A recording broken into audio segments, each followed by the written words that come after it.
You think it lasted this long dahil what is the what is the strongest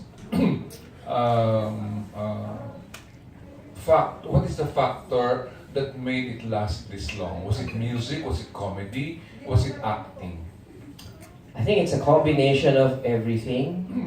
But na-bless lang po ako na naging part ako ng television. Kasi television talaga ang pinapanood ng nakararami, lalo ng masang Pilipino. Television ang naghahari sa ating mga tahanan. Kung kaya't, nagsimula ako bilang musician, so nagkaroon ako ng konting pangalan. Pero nakilala ako, naging household name ako dahil sa television. At I think that is what kind of carried me through all these years. And because I was on television, I was on TV, I was able to do movies, I was able to do a little bit of theater, I was able to do many concerts. TV talaga sa akin, TV is king. Everything else was supplementary, and it was an off and on thing. I would do a movie here, then stop, and movie here, an album here, stop. But TV was just constant. I was just on TV all the time. Yes, that's right, no? Yeah. Siguro TV, and then second would be your music. Music. The songs saw you through, no? That's true. That's why when you see the ad, I don't know if you've seen the ad of my concert. It always starts with Ogie, the actor. I am really more of a musician, pero mas naging prominent yung acting career ko on TV because of the comedy that I've been doing through the years in many networks. And of course, now I'm back home because dito talaga ako nagsimula sa ABS-CBN. I think it's really TV. You've always talk this way, malumanay, very gentle, very smooth, very suave, no? And people say, you're lucky because you lasted this long because you're kind. You have a good heart. Thank you. Is that an edge that you have over other contemporaries of yours? That's why you lasted this long, endured and made yourself durable? Wow. Parang yung iba hindi kind.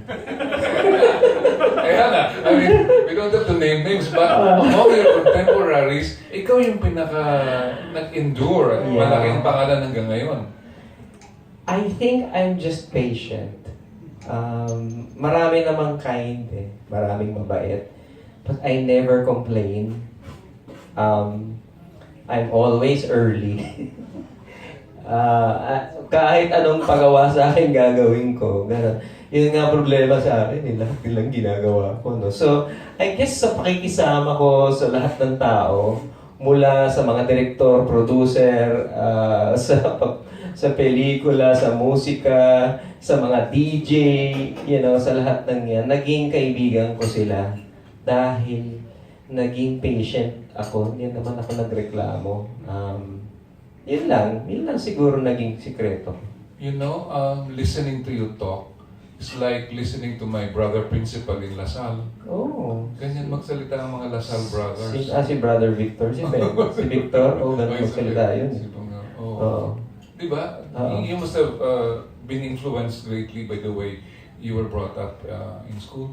Lahat sila, ganun malumanay. Si Brother Gus, si Brother Victor. Yung kulang na lang yung mamaya tulog na.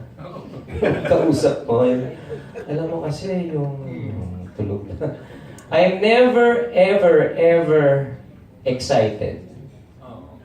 I think that's part of my demeanor. Minsan nga yung naalala ko, nagmamaneho ako.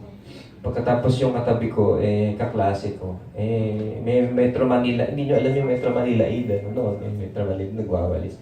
Bababangga ko na Tapos parang iniwasan ko lang siyang gano'n. Parang wala akong pulso. But that's really part of who I am. I get excited, but very rarely. Very less stressful life. I hope so. Nasa stress din naman ako. But, ako nga paggabi, ang ginagawa ko, bago ako matulog, magbabatag muna ako. Naglalagay ako ng kating ko. No? But that's some food for thought, no? That you can advise other people, other artists, young artists, how to get a hold of themselves, no? Yeah, I think never ako nakita na naggalit. Kung meron man, I really just show it to very few. What makes you mad? Ngayon wala na. Dati, siguro pag nag-jelly ako. Last question na. Yes po. Yung mga songs today, they're beautiful. You find them beautiful. Some people say, well, people from the Centennials, which I belong to, they say that the songs today have no rhyme, no reason. And the melody is so hard to place. Right. How do the songs today compare with the songs that you make? Okay, I love that question, and I will address that in the best way that I could. Because I am exposed to a lot of new music, especially because of Spotify, and because I've been working lately on film. And as you know, on film, music plays a big part. So, and I've also been part of a lot of music camps, so I listen to a lot of what these young people write. The difference is, during my time, at lagi kong kinakausap si Ray Valera tungkol dito, yung musika namin, we'll make it a point that there's a point where it soars. Pangako sa'yo, ipaglalaban ko. Diba? There is this part where it parang mamamatay na yung singer and yung song. You know? Gusto na niyang magpatiwakal. Kailangan kita. Yung ganon. Hindi uso sa kanila yun. They hate that. I won't say no, that's too tough a word, hate it. But it's not appealing to them.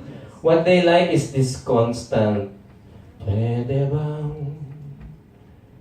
ika'y makasama ko ngayong gabi?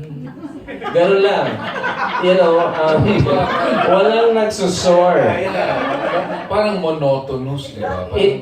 It's how they are. They're chill. Ayaw nila nung sobrang, although meron din silang mga hugot, but it's all hindi umaakyat. You know, even the songs. Lahat ng mga singer ngayon ay inaantok ang sound. Ang tawag po dyan, i-educate ko kayo, ang tawag dyan ay har-har. Har-har. Tawag lang namin yun, kaming mga singer. O yan, naghahar-har na naman.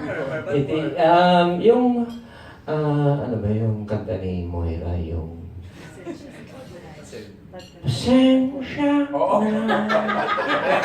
I'm not mocking this, but this is the way they sing, you know. So we call it har-har. You know, that's just our terminology for it. And everybody, lahat ng mga pamangkin nyo, mga apo nyo, pakinggan mo kumanta. Yes. Nandito ako.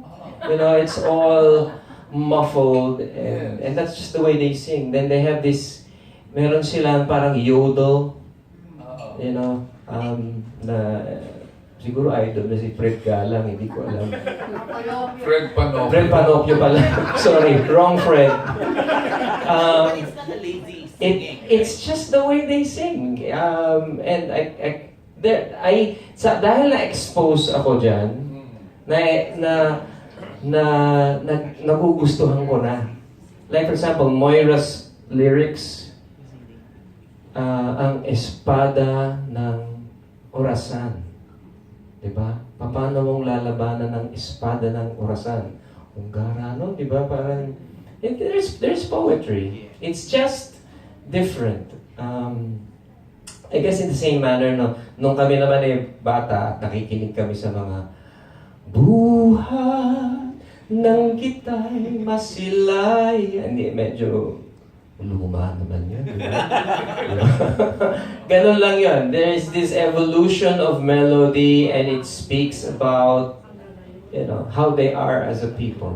Millennials are very chill. Gusto nila yung monotonous lang. Ulit-ulit, gano'n. Ayaw nila nung may umaakit na gano'n. Is it excellent music? I don't know. Bottom line kasi dyan is binibili. You know, some of the top songs now on Spotify are OPM, har songs. You know, and some of them, and because of technology, I have to explain this to you, because of technology, because of the Apple, and because of the Mac, they have become songwriters themselves and music producers. Kasi isang pindot lang nila, ando na yun eh. Content produce. Patong-patong na yung, you know, yung patches, they just repeat and this and that, this and I that. suggest you sing a song like that in your concert. Well, actually, we did noong, ano ba yung concert namin?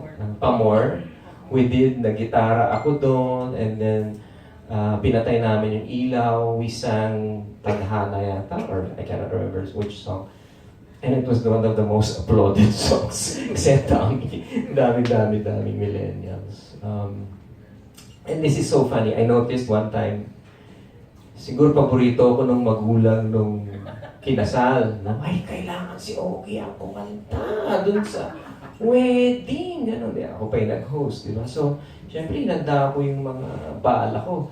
Ikaw lamang ang tangi kong... Hinimas ko talaga yung bride, parang kulang na mag-text eh. Yung groom, yung nagkikipag parang hinihintay na niyang, tapusin na natin ito, mag-sex na tayo. Parang tsaka tinitin ako talaga sa pambira, ba? Alam niyo ba, ako regalo sa inyo ng tatay ninyo. Tapos, you know, but that's reality. You know, they like other songs.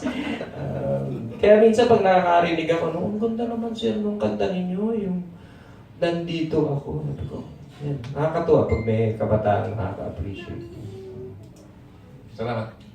Maraming salamat din po. Thank you. Sana na liwanagan kayo sa mga explanation. Actually, interesting yung magiging number ninyo ni Moira. Yeah, paghahaluin namin yung mga Har-har style songs. har-har songs with my songs. And Yang is also, I think she's brilliant. Her song Ikaw is so beautiful. I Correct, think. correct. Nung narinig ko, sabi ko, wow, ganda. Winner. Winner. And eto, she has nothing but kind words to say to you. Parang kilala ko. Octo Arts days pa lang. Yeah! And kwento ko nga sa kanya kanina na kaninang alas 5:30 ka pa nandito sa ABS-CBN para sa umagang kay ganda. Yes! Ayan. Oo nga, no? Nakalimutan. Galing ah. Pero grabe yung energy ni Sir Ogie. Oo. Talagang ang taas pa rin. Nag-ano pa kami, nag-time zone pa kami ng anak ko kasi walang pasok si Nate. So, nagyaya. Alam niyo ba yung time zone? Lugi ka ron, ano? Gusto ko lang explain sa inyo. Kasi gagastos ka na 1,000, di ba? Tapos lalagyan mo ng pera yung card, di ba? Tapos, syempre, laro ka na laro. Iba papanso, iba hindi. Tapos, daming ticket. Bibilangin ng ticket. Asa mabibili mo? Bola. Tsaka pencil. Sabi ko, wala tayo bumalik dito. Naintindihan ko, masaya yung bata. O sige. Yun lang po. Sinisiraan ko yung time zone. Sorry. Paki-edit po. Kwento ko lang yung experience ko kanina. Sabi ko, ang galing nitong time zone. Huli kayo endorser. Huli ka daw endorser. Ay, hindi. Maganda yung time zone. Ako, sulit yung bayad mo doon. Ako, bawiin niyo yun. Paki-down. Araw-araw kami nasa time zone. Kaya naghihirap na kami. Sorry. Okay, our next Tawa ako question sa time zone. will come from the ultimate talent manager. Wow. No other than Inay Asta. Lahat pala na nandito, ultimate. Alam mo naman to si si Kadulo-dulo, ha? talaga. Actually, halos wala na akong itatanong dito, Aaron eh. Okay lang po. Oh, actually, wala ka pa rito. Pinag-uusapan ka na namin dito sa table. Kasi alas 5 pa lang dito na kami. Ay, ganyan. Okay, pag pinagchichismisan ka na. Hindi nyo na red wine. But anyway, I just wanted to actually share this with everyone. Kasi kanina, I was so happy telling them that I really had this very good experience with Ogie when he was still part ng Octo Arts before. 10 years ko ito nakasama, but 10 albums. At parang I saw him grow as an artist, as a person. Kasi sabi ko nga, ito yata yung kakaisa, the one and only actually talent na nakahalubilo ko or naging artist namin noon na hindi ako nagkaroon ng problema. Actually, I just wanted to, parang gusto ko lang idagdag doon kay parang Nestor, sinabi niya na walang masamang tinapay talaga, totoo to. And I can attest to this. Kasi sobra, walang napaka-professional, hindi marunong humindi. Diba? Totoo yun. So, when he was asking kung ano yung sikreto mo, kung bakit nabot ka na ng 30, maybe another 30 years more, maybe number one siguro yung attitude, di ba? Yung attitude muna, kasi the rest follows eh. Yes. Kasi kung maganda yung attitude mo sa trabaho mo, at marami kang kasamahan, I don't even have to mention names anymore na because of the attitude, nawawala sa eksena dahil doon, kahit gaano sila kagagaling. So, I think ang pinakaano ko lang, Ogs, is keep it up at sana huwag kang magbago. Ako, thank you. And good luck to your, wala na akong tatanong siguro eh. Love Kasi, you, tita. love you too, anak. Sabi mo kay Ayla, nandun kami sa Japan, sa kailan ba? Sa December. Oh. Kasi magaling maghapon yun eh. Inanak niya si Ayla, kaya susingilin na siya. Oh. Sabi mo, wala kami sa Japan pa na sa December. Hindi, dami. Joke lang.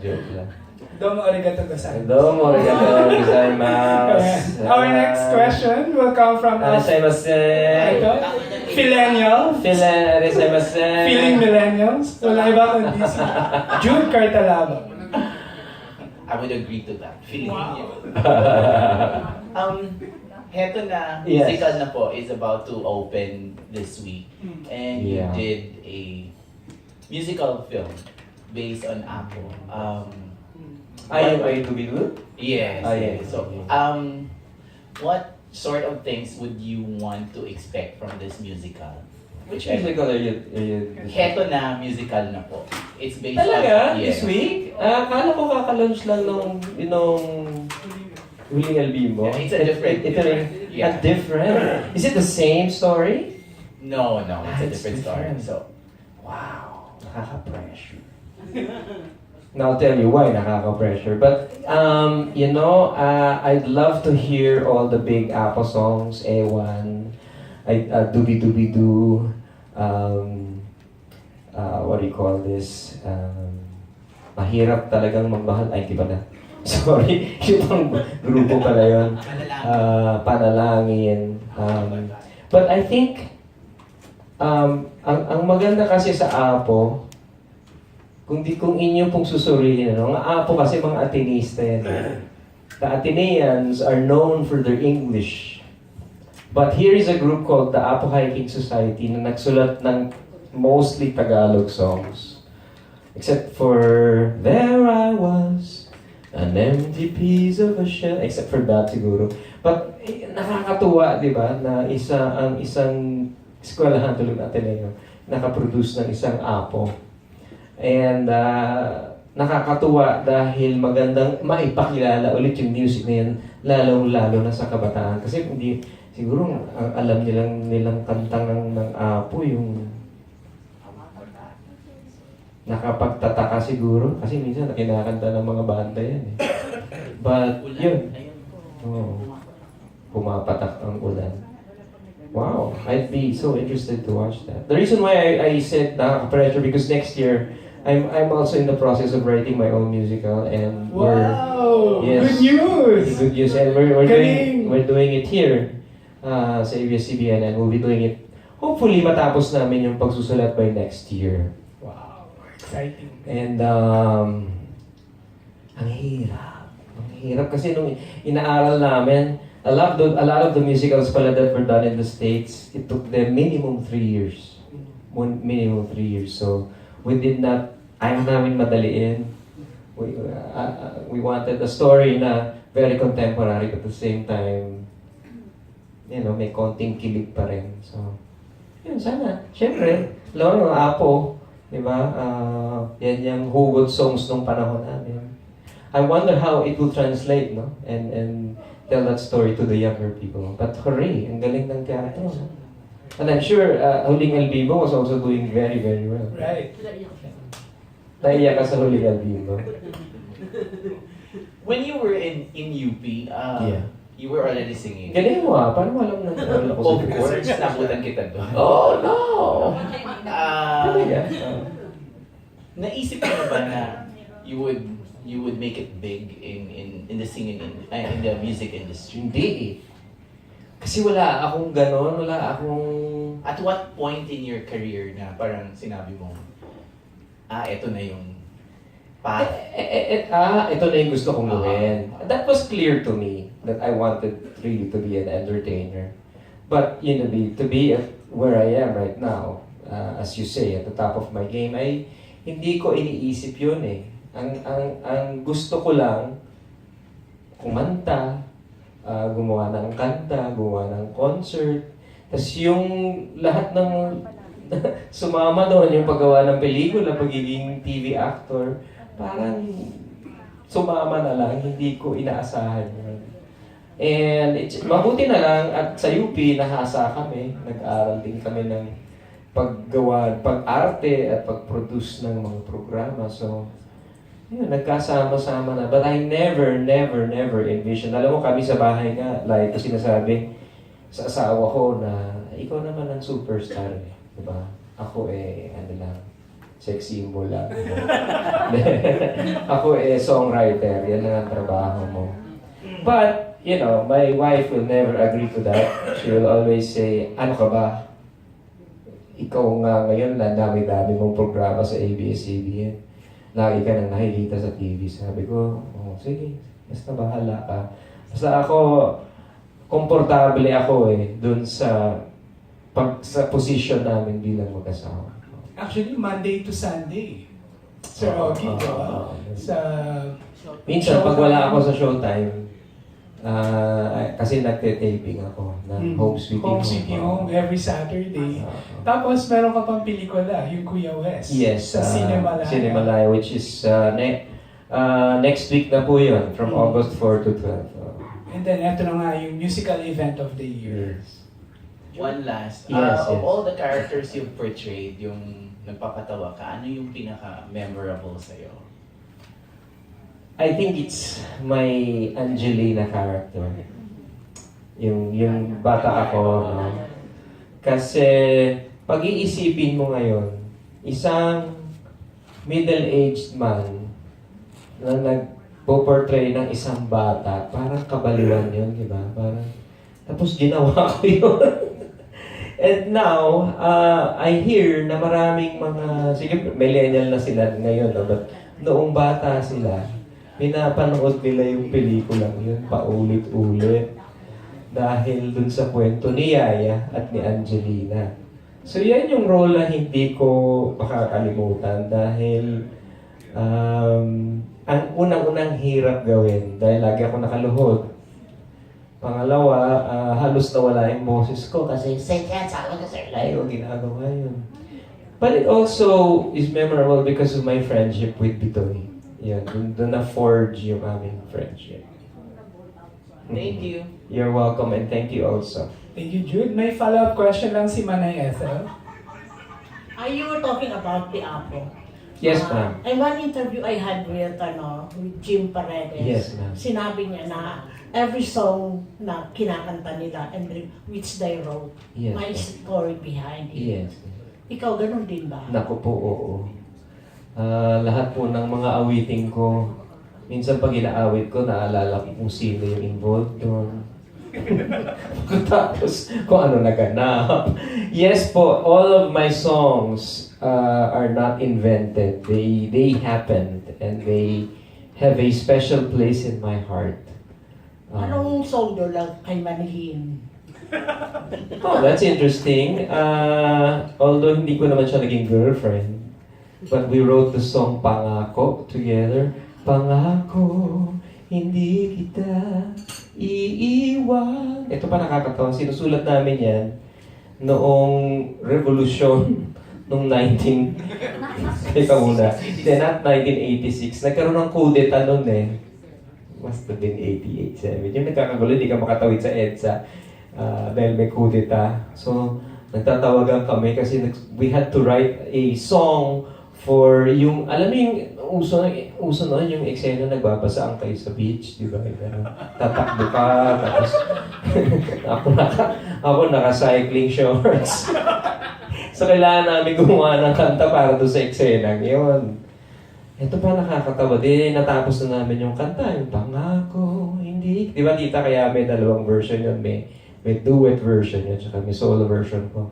Nung sinushooting namin yun, sa Batangas siguro yun, nakita ko yung lupa, gumaganon. Yung pala yun yung earthquake. yun yung malaking earthquake na naalala nyo yung 1991. Yes, that was the year. That was the day.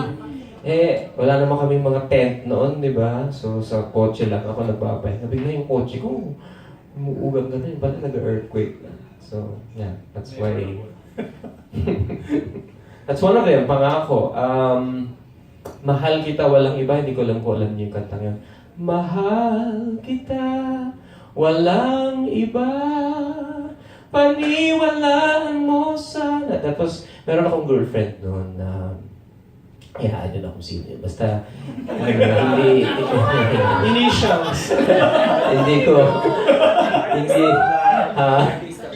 Hindi siya artista. Pero pala ko nakilala ni Tita Aster yun, no? Pero yun, kasi lagi siyang kiselos dahil meron mga kalab team, gano'n.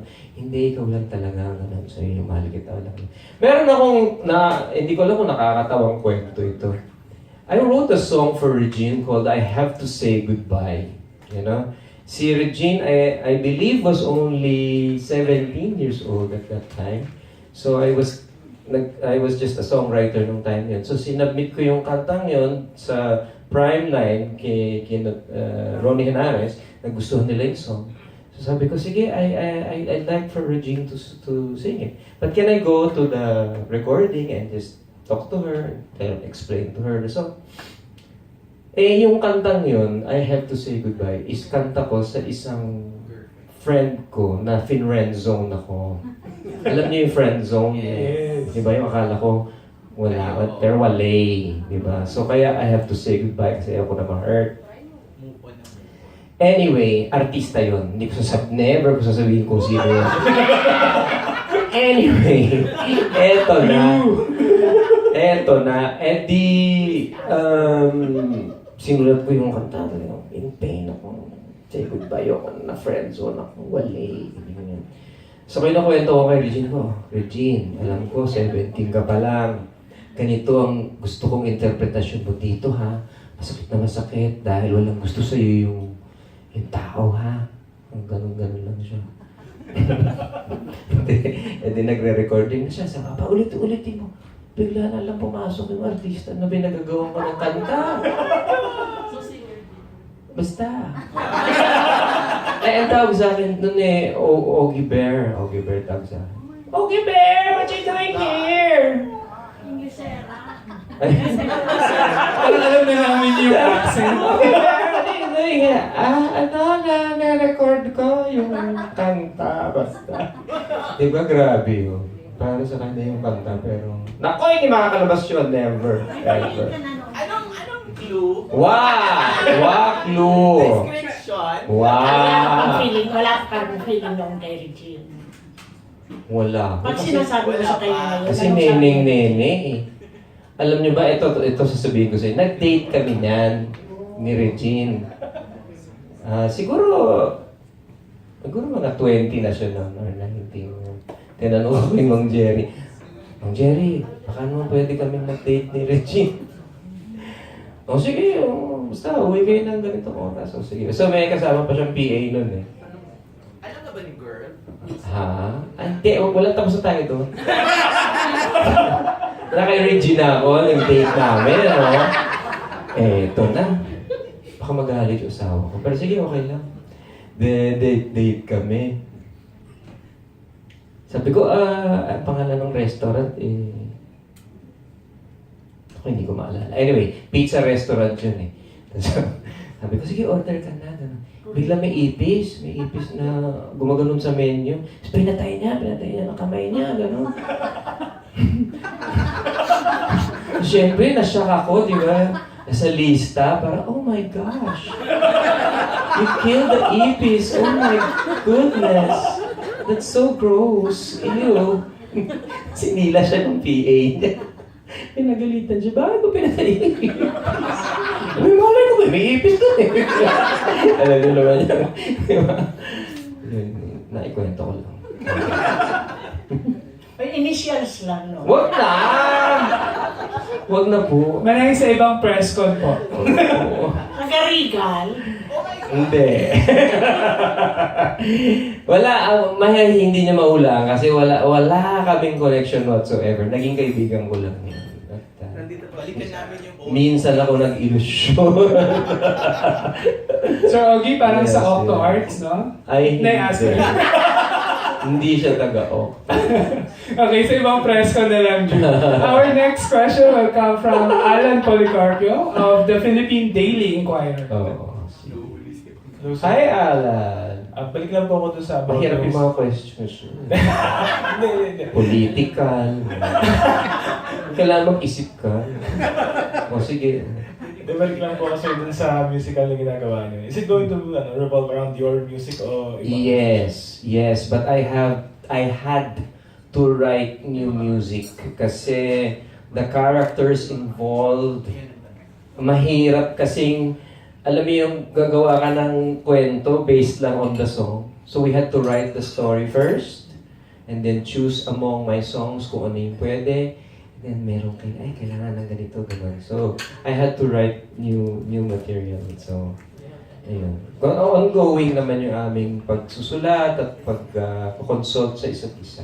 I'm very excited about that project, but I cannot talk about it yet in a larger scale kasi we're still writing and brainwashing ka dyan. Pero matagal yun ang dream yun or matagal yun ang pinaplano yung pagsusulat ng Oo, actually madami nang lumapit sa akin. Meron na daw silang kwento, ganyan. Pero wala talagang natutuloy. And it was this one that nagpursige. And then talagang, halika na, mag-meet na tayo. Okay, sige po, yun. Tuloy-tuloy ang trabaho. Ganyan yun. Sunod-sunod. It's very exciting, but very, very hard. Very, very hard.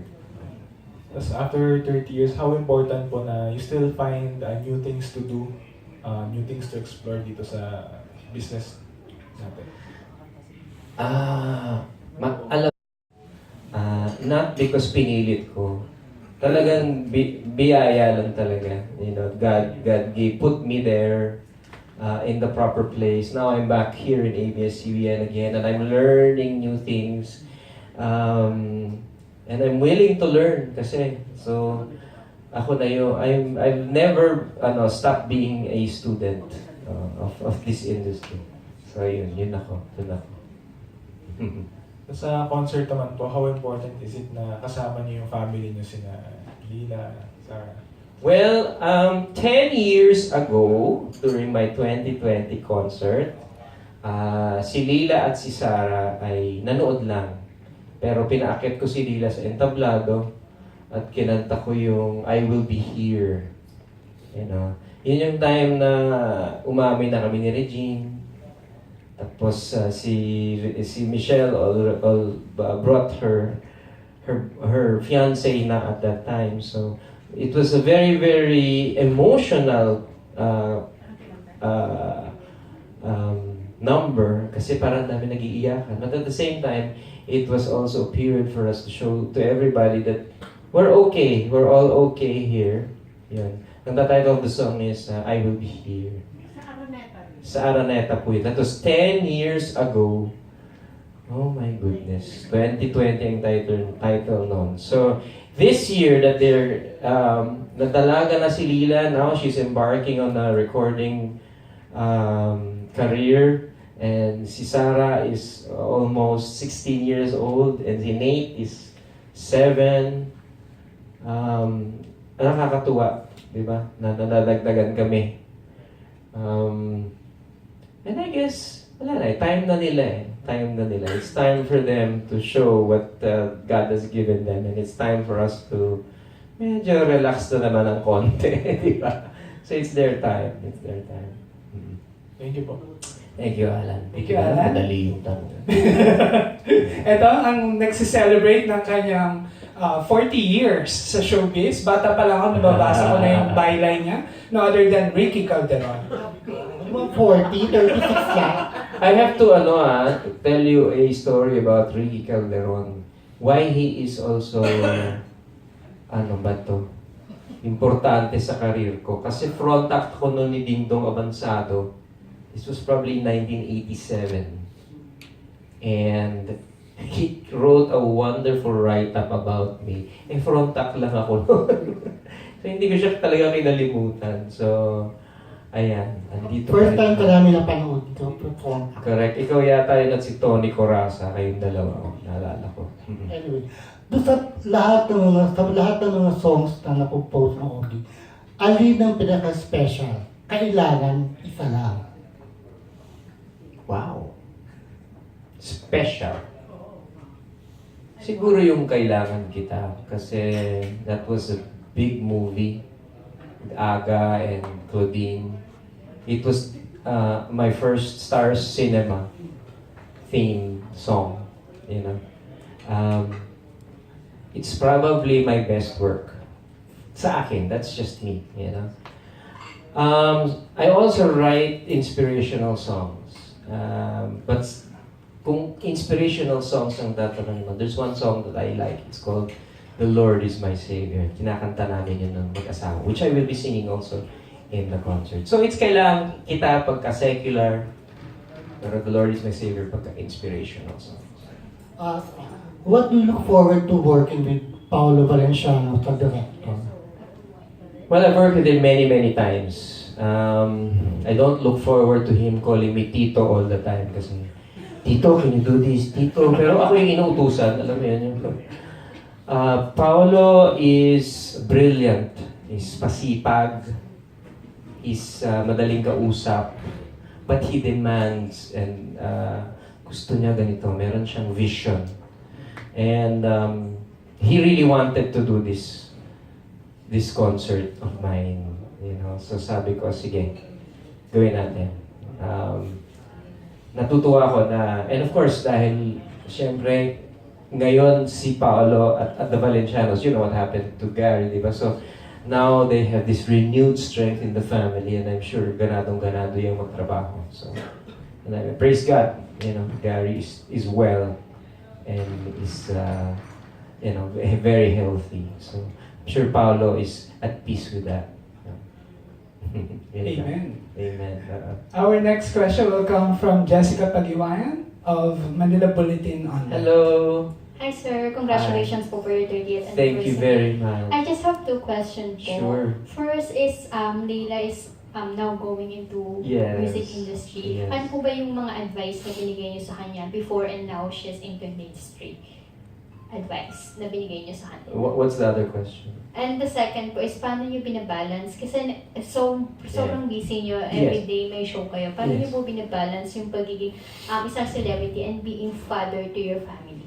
Okay. Yung una, ang lagi kong sinasabi sa anak ko, anak, lagi kang maaga. Okay?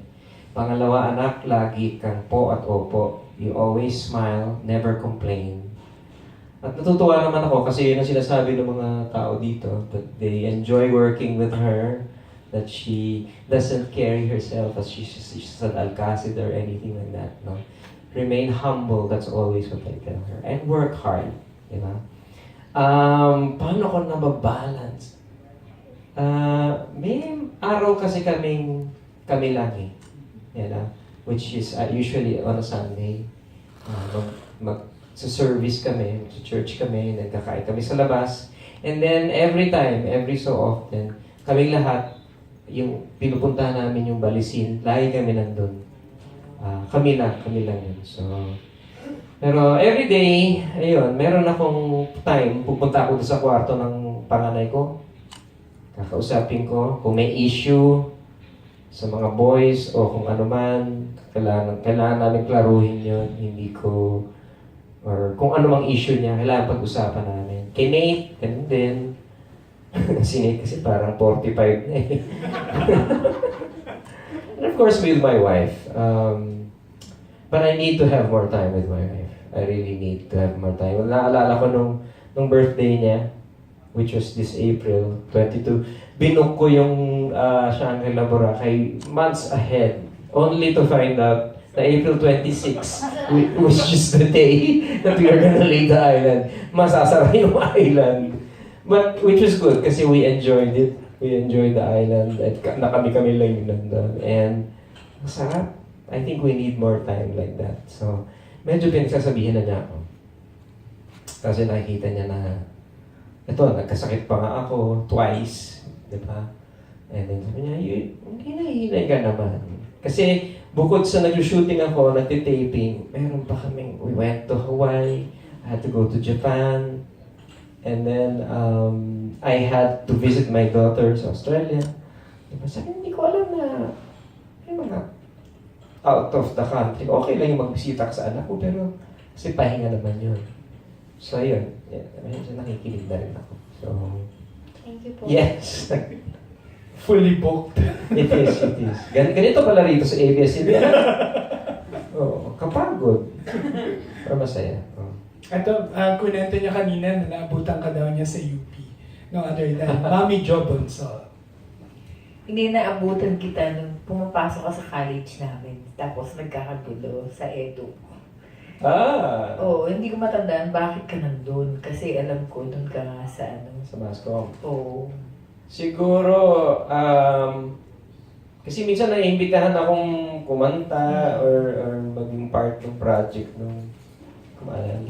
Well, anyway, the question is, you are celebrating your 30 years. Yes. If you are to describe in 3 adjectives, the first decade to the third, ano yung tatlong adjective? 1 is blessed. 2 is, it's been amazing. Amazing. And number 3, siguro, it's,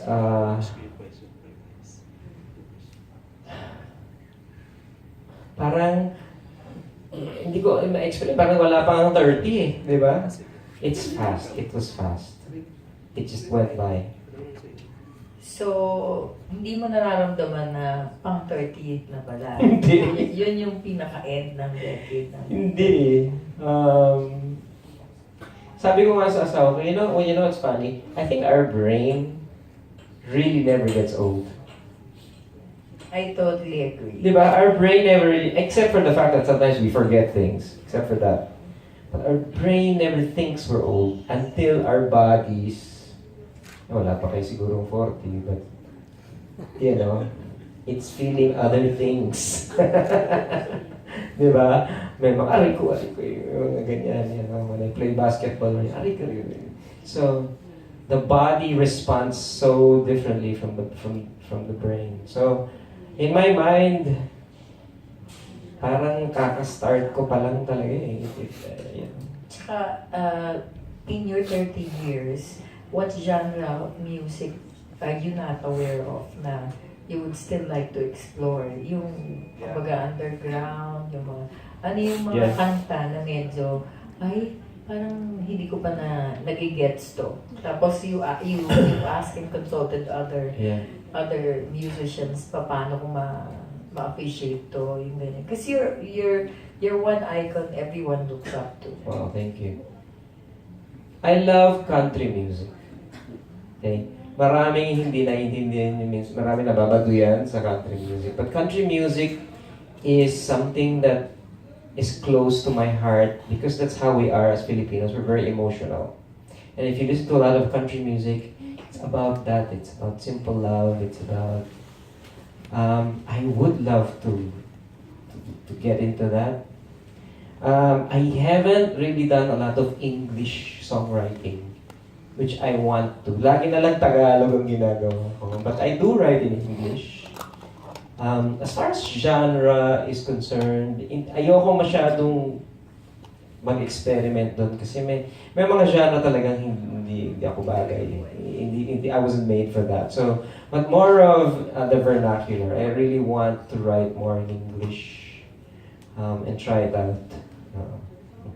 Thank you. Thank you. Actually, yung isang adjective kay Sir Ogie is unstoppable. Wow! Grabe, parang Derek Ramsey. Hawig din.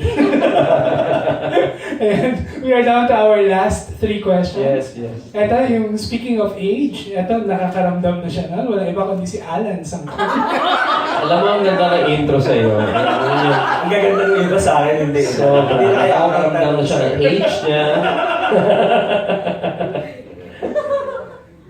Sir, tanong ko lang po. Yeah. Kasi parang nasabi nyo kanina na matagal yun hindi nakikita kumakanta si Vice. Yes. Di ba? Pero kasi kadalasan ng mga inaabangan din ng tao, yung mga comedy acts ni Vice. Ibig Yes. sabihin ba nito na more on songs yung gagawin ni Vice sa concert nyo? O meron din parang, pareho kasi kayong magaling na impersonators, mga ganyan, mga ginagaya. May mga ganun din ba kayong gimmick na gagawin na awan ng tao? So far, ang gusto ko sana kumanta lang siya.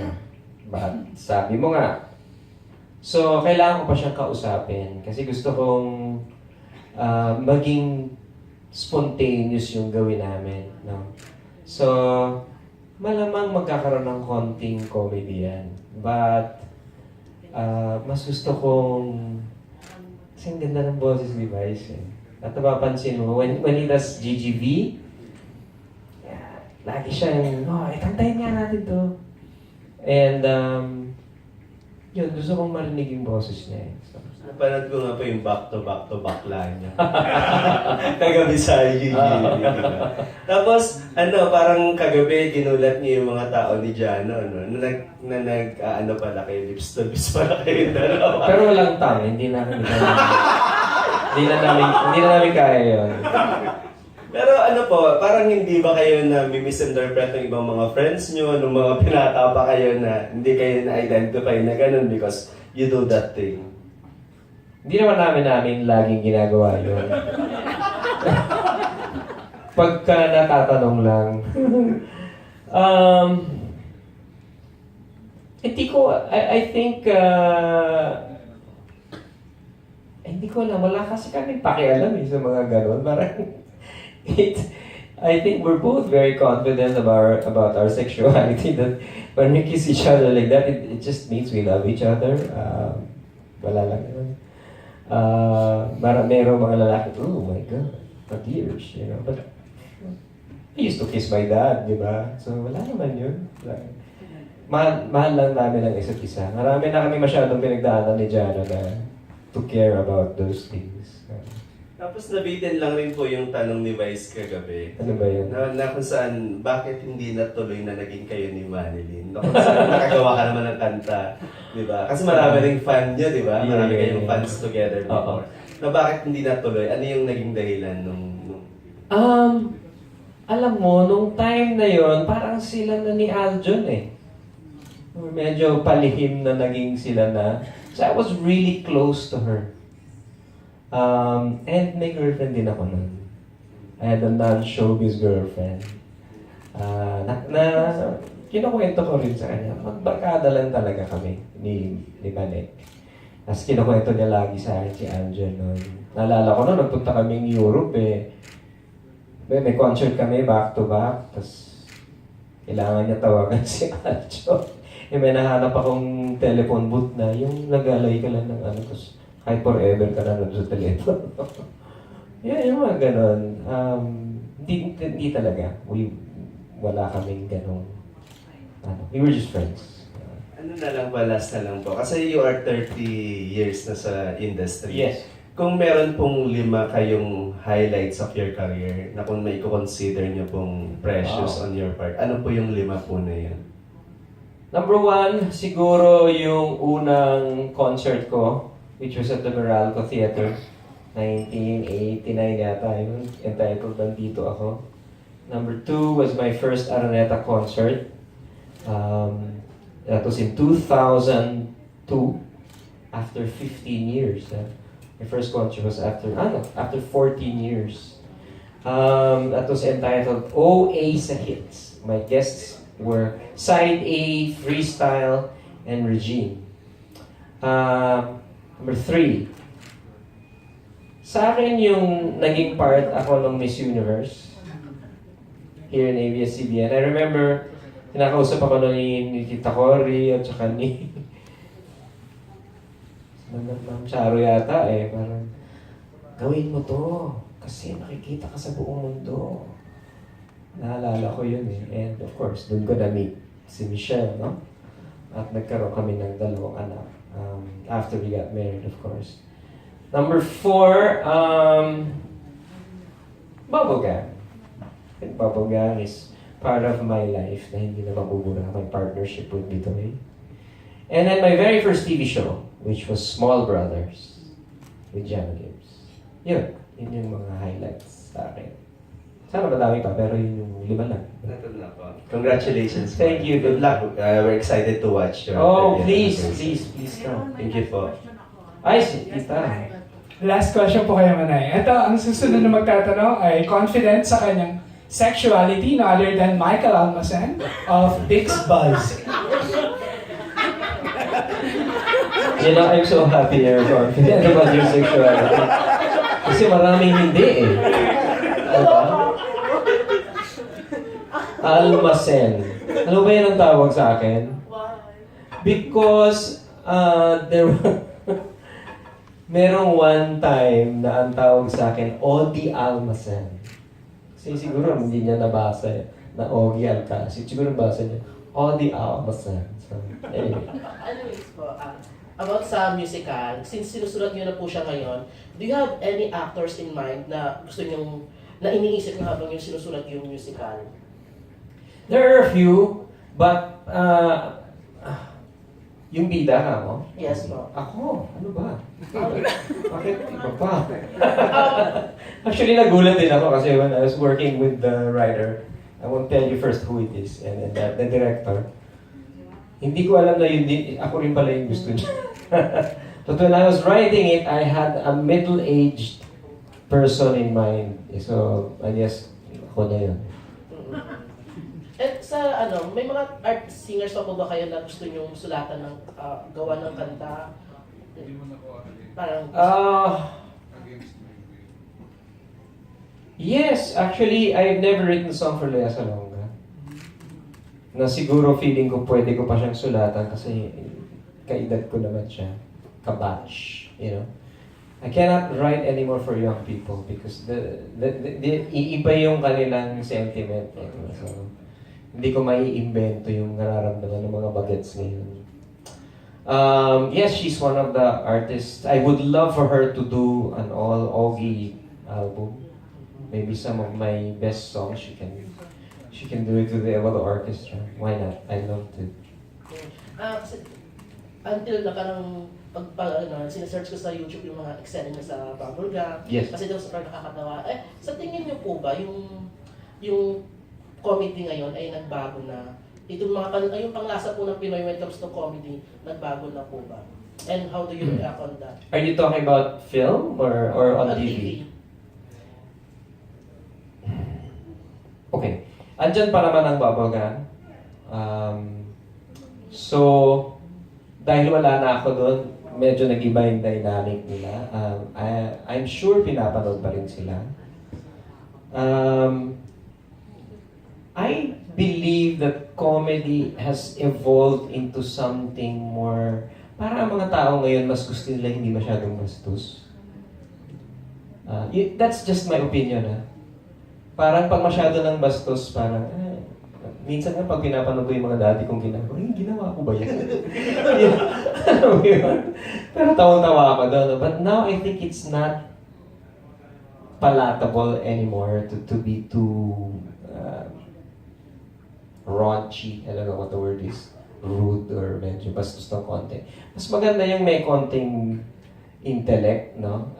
And kaya siguro maraming mga pelikula ngayon meron nun, ang meat nun, comedy, pero situation talaga yung nagdadala. Hindi na yung ginagawa namin no, na bastos lang, o may slapstick lang, gano'n. Uso nun yun eh. Ngayon, kailangan matawa sila dahil parang ginagago sila. Ay, smart nun eh. Parang gano'n. Okay, thank you po, and congrats. Okay, thank you, and I'm happy for you. Confident about your sexuality. You want to explain Wala na daw pong time. further as to why? May ibang Presscon po siya. Okay, eto pa ang Joke susunod na lang. magtatanong ay sinubaybayan ng iyong career since Small Brothers. Wala ba kundi si FPJ, si Fernando Husay Jr. of Manual to Life. Hello. Hi. Question ko lang is, yung sa dami ng kantang ginawa mo throughout the years, talagang inupuan, nag-give time ka ba to revisit some or all of them just to check na parang, uy, this song na ginawa ko dati is something good na pwede kong balikan, and how do you archive all of your songs na ginawa mo? What do you mean pwedeng balikan? You check on something na parang ito luma na siya, pero you think that it's now relevant today? To be honest, hindi ko pag nagagawa yan. How do I archive them? I have in my office all the music sheets of the original arrangements of each song, which is very precious. Kasi pag wala ka nun, paano mo patutugtugin sa banda, di ba? I actually have a copy of my first album under Octo Arts. So, dahil nagko-collect din ako ng vinyl, I have, madami akong plaka. Lahat ng Metropop meron ako. So, I collect also other artists. Celeste, Pilita Corrales. So, if it's archiving that you're asking, yun, that's my process. Even press releases, I have a room na nandun lahat ng mga, siguro wala na yung unang-una, but siguro from the year 1997, 98, din naka-archive lahat siya. Yeah. Last question ko lang is, now for the 30 years niya, will you have a compilation album, a 30th anniversary, something like that, or a vinyl special edition? I have a vinyl coming out, but this is the vinyl of this album. So, the first 500 pieces will be coming before the year ends. As far as the third, kasi itong 30th year ko, hindi lang naman isang bagsak, no? I'm going to be celebrating it until the end of next year. So, di pa kami nag-uusap ni Jonathan Manalo and that idea has been brought up. So, I don't know how yet to go about it, but it's going to be along those lines, na 30th year, maybe 30 songs. Maybe, I don't know yet. Maybe to coincide also with the musical. Parang gano'n. Interesting. Okay. Bago yung final question kay Manay, may magtatanong lang. Ito, kompleto rin ng vinyl. Wala ba kundi si Kate Adahar, fresh from Singapore. Mahilig ka sa vinyl?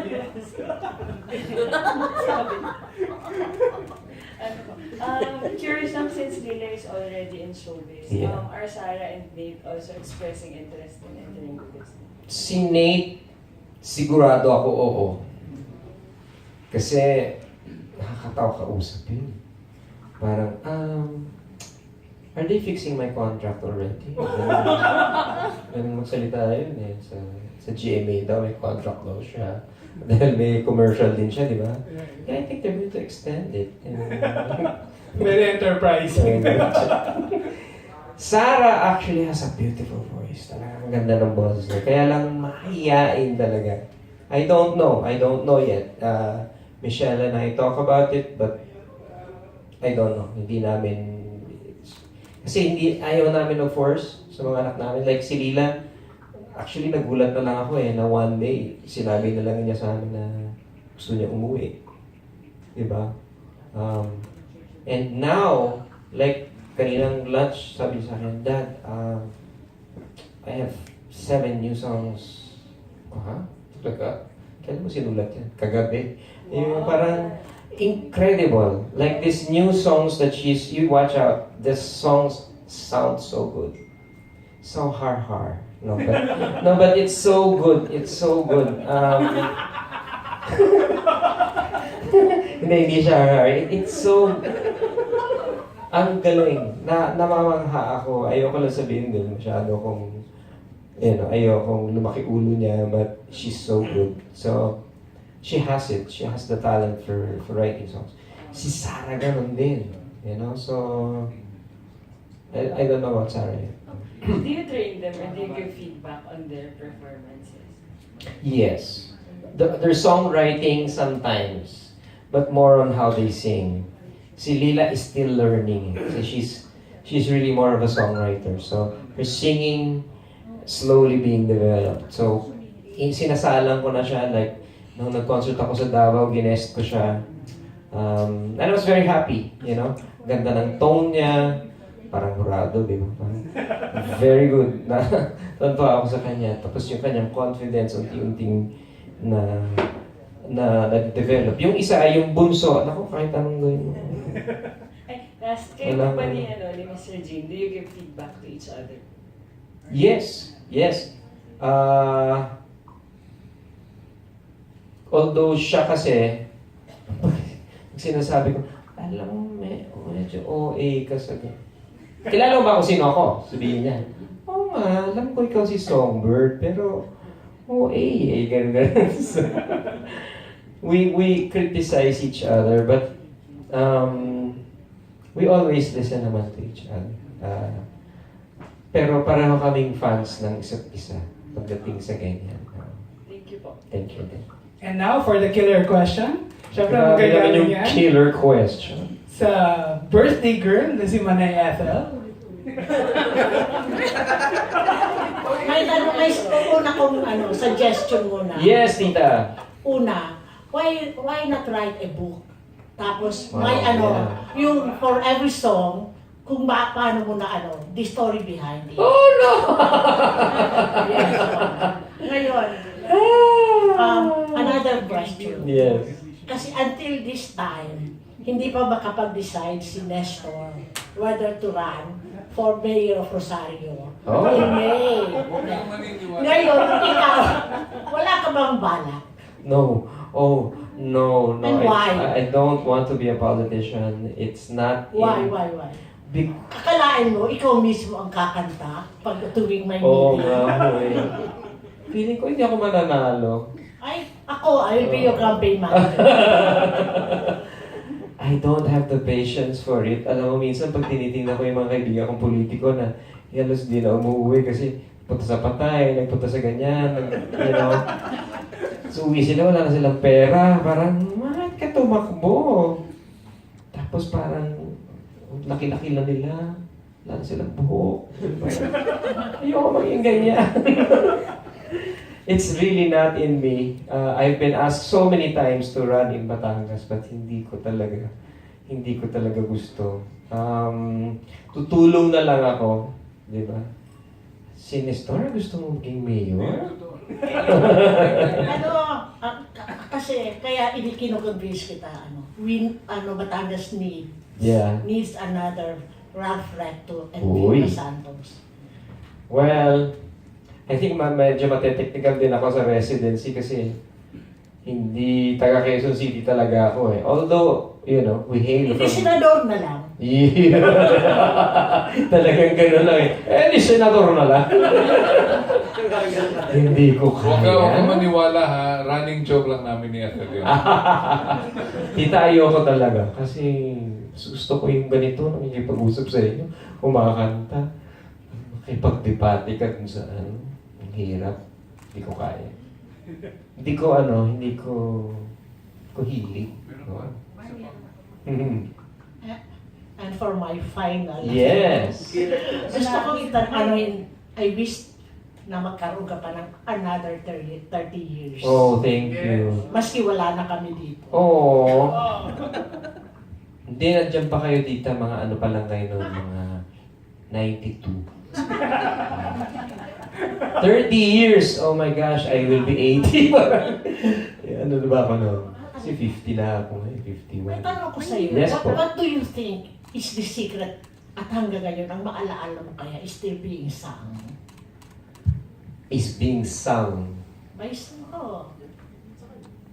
It's a classic. Yeah, so, ilang years na yan? Since ABS started, so... restarted, di ba? It's a classic, tita eh. Alam mo, siyempre, mga kwento ng mga lala mo kaya, di ba? Yan ang pinakaluman, pinaka-standard, classic source of totoong kwento natin, di ba? And it's a beautiful song. It's a beautiful song. Beautiful kundiman. Agree. Di ba? On that note, Sir Ogie, please do the honors in inviting our friends from the I hope I press. did not bore you. But thank you very much because, I don't have anything controversial to tell you. My life is the least controversial of all. Pag binako niyo siguro yun. No. No.